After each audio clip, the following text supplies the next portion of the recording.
दोस्तों नमस्कार। VK knowledge electrical में आप सभी का स्वागत है।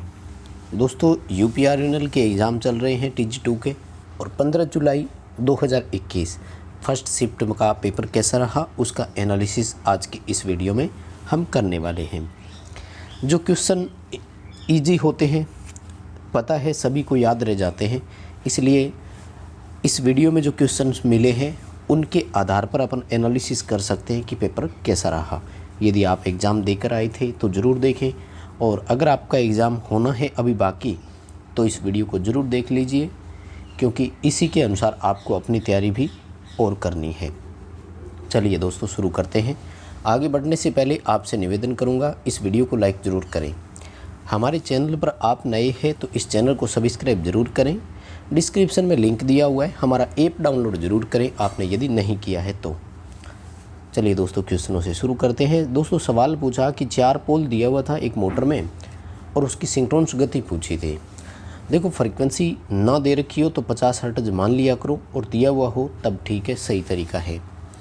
लेकिन याद रखें फ्रीक्वेंसी ज्ञात करने का कोई तरीका नहीं दे रखा हो, कहीं ऐसा नहीं दे रखा हो कि पीरियोडिक टाइम दे रखा है तो उससे फ्रीक्वेंसी आती हो, तो फिर आपको वो जो एक्चुअल मान आ रहा है 40 हर्ट्ज 60 हर्ट्ज जो भी, तो वो रखना होता है। अदरवाइज़ हम सभी जानते हैं कि सिंक्रोनस गति का फॉर्मूला F/120 पोल होता है, और 4 पोल 50 हर्ट्ज की जो सिंक्रोनस गति है वो 1500 RPM आती है। इजी सा क्वेश्चन है, सभी स्टूडेंट इस तरह के क्वेश्चन को सोल्व कर पाते हैं, मुझे लगता है सभी का सही हुआ होगा। और आगे दोस्तों कहते हैं कि सवाल पूछा गया, ओवर एक्साइटेड सिंक्रोनस मोटर जो होती है उसका बैक EMF कैसा होता है। तो जब मोटर ओवर एक्साइटेड होती है तो back EMF more than voltage होता है, जो अप्लाइड वोल्टेज होती है उससे अधिक होता है। अगर अंडर एक्साइट हो तो लेस देन होता है, और लेवल एक्साइट हो तो बराबर होता है। नेक्स्ट हमारा सवाल पूछा गया कि 290 RPM दिया हुआ था, 50 हर्ट्ज दिए हुए थे और पोल पूछा गया था। देखो ये 290 वाली जो है, अगर इससे भी आप निकालते हैं पोल तो F/120/N आपका फॉर्मूला रहेगा। और 290 ना मानकर आप इसको 300 RPM माने तो ज़्यादा बेटर रहेगा। जब कैलकुलेशन करेंगे तो 20 पोल आ जाएंगे। वैसे भी आप अगर 290 पोल से भी करेंगे तो भी आपकी कैलकुलेशन 20 पोल के आसपास ही आएगी, यानी 19 पॉइंट समथिंग पोल आएंगे। तो हम सब जानते हैं 19 पोल होते नहीं हैं, 20 पोल हो जाएंगे। 20 वैसे भी ध्यान रखो 20 पोल वाले की 300 RPM स्पीड होती है, तो स्लिप के साथ वो 290 RPM पे चल रहा है मोटर।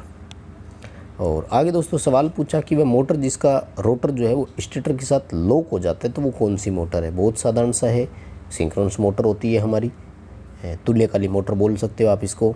रोटर और स्टेटर में मैग्नेटिक लॉकिंग के कारण ही ये चलता है, चुंबकीय लॉकअप बोलते हैं अपन इसको। कोगिंग जो होता है ना इंडक्शन मोटर में, वो तो दोस्त के नाम होता है। और आगे दोस्तों सवाल पूछा कि AC में RMS मान किसके बराबर होता है। देखो AC का जो RMS मान है वो 0.707 के बराबर होता है, राइट, 0.707 के बराबर होता है। और अगर 0.707 एंगल में बात करें तो कोस 45 का जो मान होता है वो 0.707 के बराबर होता है। आता है RMS मान कोस 45 के मान के बराबर होगा, आपको इस ऑप्शन के साथ जाना था। और कौन सा पदार्थ ऐसा है जो ओम के नियम का अनुपालन नहीं करता है, इस तरह का सवाल भी पूछा गया। तो बहुत सिंपल है, ओम के नियम का अनुपालन कौन कौन नहीं करता, तो मोस्टली 2 मान सकते हो आप, सेमीकंडक्टर नहीं करता और इंसुलेटर नहीं करता। तो अब आपको ऑप्शन देखने थे वहाँ पर, तो बताते हैं कि वहाँ सिलिकॉन का ऑप्शन था, राइट। तो फिर हम सिलिकॉन की तरफ ही जाएंगे। सिलिकॉन जो है वो ओम के नियम का अनुपालन नहीं करता। और आगे दोस्तों सवाल पूछा कि वोल्टेज जो है वो धारा के समानुपाती होता है, यानी V समानुपाती I ओम के नियमानुसार। लेकिन इसकी एक शर्त होती है, क्या शर्त थी वो पूछा गया। यानी सवाल पूछा कि वोल्टेज धारा के समानुपाती होता है यदि स्थिर रहे तो। कौन स्थिर रहे तो होता है, तो सिंपल सा है, तापमान यदि स्थिर रहे तो होता है। टेम्परेचर जो है वो कांस्टेंट रहना ज़रूरी होता है, तापमान स्थिर रहता है तब वोल्टेज जो है वो धारा के समानुपाती होता है। नेक्स्ट सवाल पूछा गया कि विभव प्राचीर का मान यदि बढ़ता है तो डायोड किस अवस्था में है।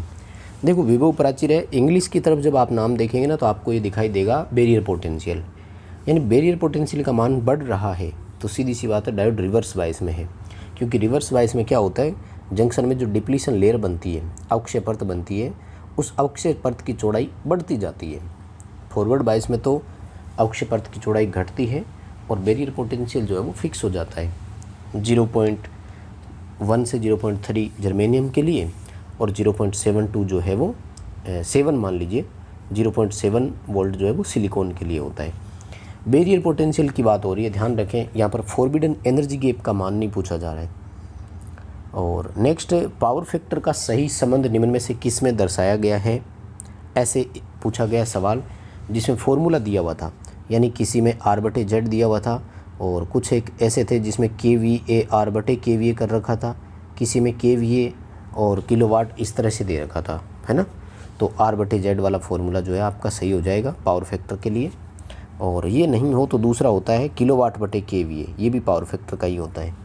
तो अब आप देखिए कि दोनों में से कौन सा सही ऑप्शन वहाँ पर दिया हुआ था वो कर सकते थे। और ट्रांसफार्मर का कह रहे हैं कि एक सवाल पूछा, वैसे न्यूमेरिकल ट्रांसफार्मर के काफ़ी आए थे, 4 से 5 न्यूमेरिकल आए थे। और न्यूमेरिकल में देखो डेटा याद रहते नहीं है तो सवाल थोड़ा सा मुश्किल हो जाता है लिखना। 3000 वोल्ट 250 वोल्ट वाला ट्रांसफार्मर था जिसमें प्रति टर्न EMF का मान 8 वोल्ट है, तो टर्न रेशियो पूछा है। देखो ट्रांसफार्मर में टर्न रेशियो और वोल्टेज रेशियो का मान जो होता है ना वो बराबर ही होता है, यानी आप N2/N1 का कर दो कैलकुलेशन, चाहे तो V2/V1 का कर दो कैलकुलेशन, उत्तर एक ही बात है। तो टर्न रेशियो की बजाय अगर आप वोल्टेज रेशियो भी निकाल देते हैं तो उत्तर तो बराबर ही आना था। और वोल्टेज रेशियो के लिए हमारे पास देखो मान क्या है, N2/N1 है तो 250 बटे आपको 3000 करना था, उत्तर 12:1 हो जाएगा, ठीक है। या 1/12 अगर नहीं दे रखा है तो वैसे आप कैलकुलेशन कर सकते थे, ये आपकी रेशियो का सही मान रहेगा। चालकता की इकाई पूछी थी, ये तो बहुत साधारण सा क्वेश्चन हो गया। तो महो या साइमन होता है, यानी या तो महो लिख सकते हो या साइमन लिख सकते हो, ज़्यादातर साइमन ऑप्शन आता है चालकता के बारे में। कंडक्टेंस की यूनिट पूछी गई है ना, ये तो साधारण सा ये आई थिंक सभी का सही हुआ होगा। और देखो सभी को जो है ना इजी क्वेश्चन याद रहते हैं, टफ होते हैं वो याद नहीं रहते। पेपर कुल मिलाकर के जो अपने 14 जुलाई को हुए उनसे हार्ड माना गया है पेपर को, ठीक है, ध्यान रखें, क्योंकि न्यूमेरिकल काफ़ी थे और पेपर की लैंग्वेज थोड़ी सी लंबी थी तो सवाल अपने आप ही लंबा बन गया, इसलिए पेपर का लेवल जो है वो मीडियम से थोड़ा ऊपर रखा गया। कल दोनों पेपर हुए थे मीडियम लेवल के थे और ये जो है ये इतना हार्ड तो नहीं था लेकिन टफ था पेपर कुल मिलाकर, कंपेरेटिवली टफ था। फ्लक्स घनत्व है तो टेस्ला या वेबर प्रति वर्ग मीटर है, जो भी आपको यूनिट वहाँ पर मिली आप कर सकते हो। फ्लक्स घनत्व का प्रतीक B होता है और मात्रक या तो टेस्ला या वेबर प्रति वर्ग मीटर, आपको जो ऑप्शन वहाँ दिया हुआ था कर सकते हैं। और 50 माइक्रोफेरेड कैपेसिटर की कैपेसिटी थी, 250 वोल्ट 50 हर्ट्ज दिया हुआ था, XC पूछा गया था। तो XC जो है वो 2πfc के बराबर होता है, 1/2πfc होता है कैलकुलेशन करने पर। ये आपका उत्तर 63.69 ओम आएगा, 63.69 ओम आपका उत्तर रहेगा। कैलकुलेशन थोड़ी लंबी हो जाती है लेकिन अगर आपने सही प्रॉपर तरीके से कैलकुलेशन की है तो उत्तर आपको वहाँ पर मिल जाएगा। और अल्टरनेटर में कौन सा रोटर काम में लिया जाता है, तो अल्टरनेटर के रोटर 2 प्रकार के होते हैं, एक तो होता है सेलिएंट पोल प्रकार का, दूसरा सिलेंड्रिकल टाइप का, यानी स्मूथ सिलेंड्रिकल बोल सकते हो, बेलनाकार प्रकार का बोल सकते हो, 2 होते हैं अल्टरनेटर के रोटर। नेक्स्ट जो सवाल पूछा गया वो ट्रांसफार्मर के बारे में था। सवाल पूछा कि विच ट्रांसफार्मर हैज़ 1 कॉइल, यानी एक ही कॉइल होती है। ये तो बहुत साधारण था, ये तो ऑटो ट्रांसफार्मर हो जाएगा, है ना। सेल्फ इंडक्शन के सिद्धांत पर काम करता है, स्टेप अप और स्टेप डाउन दोनों के रूप में आप इसका यूज भी कर सकते थे। और फूड मिक्सर और सिलाई मशीन में कौन सी मोटर होती है ये पूछा गया था। तो फूड मिक्सर हो या सिलाई मशीन हो, दोनों में यूनिवर्सल मोटर ही होती है। और बड़ी इस मोटर की विशेषता क्या है, AC DC दोनों पर इसे ऑपरेट कर सकते हैं, है ना। यूनिवर्सल मोटर ऑप्शन सही रहेगा आपका। और मेटल्स की चालकता ताप बढ़ने पर क्या होती है, ये सवाल पूछा गया, यानी धातुओं की चालकता पर क्या प्रभाव पड़ता है। तो देखो धातु जो होते हैं ना, इनका ताप गुणांक PTC होता है, यानी पॉजिटिव टेम्परेचर कोफिशिएंट होता है, और इनका रेजिस्टेंस ताप बढ़ने से बढ़ता है, इसलिए चालकता जो है वो घटती है। डिक्रीज बोले तो घटना, यानी चालकता घटती है, क्योंकि प्रतिरोध बढ़ता है इसलिए चालकता कम हो जाती है। और आगे सवाल पूछा कि बैटरी में कौन से सिरे पर PbSO4 बनता है। देखो PbSO4 लेड पर ऑक्साइड को बोलते हैं, और ये जब चार्ज हो जाता है उसके बाद पॉजिटिव प्लेट जो होती है वो लेड पेरोक्साइड की होती है। और इलेक्ट्रिक मोटर कौन से रूल को फॉलो करती है, यानी किस सिद्धांत पे काम करती है? तो मोटर के काम करने का सिद्धांत भी वही है जो ट्रांसफार्मर का है, जो जनरेटर का है, यानी फैराडे का नियम ही आएगा। कुल मिलाकर काम करने का तरीका एक ही है। हाँ, ये म्यूचुअल इंडक्शन के सिद्धांत पे काम करती है, वो एक अलग बात है।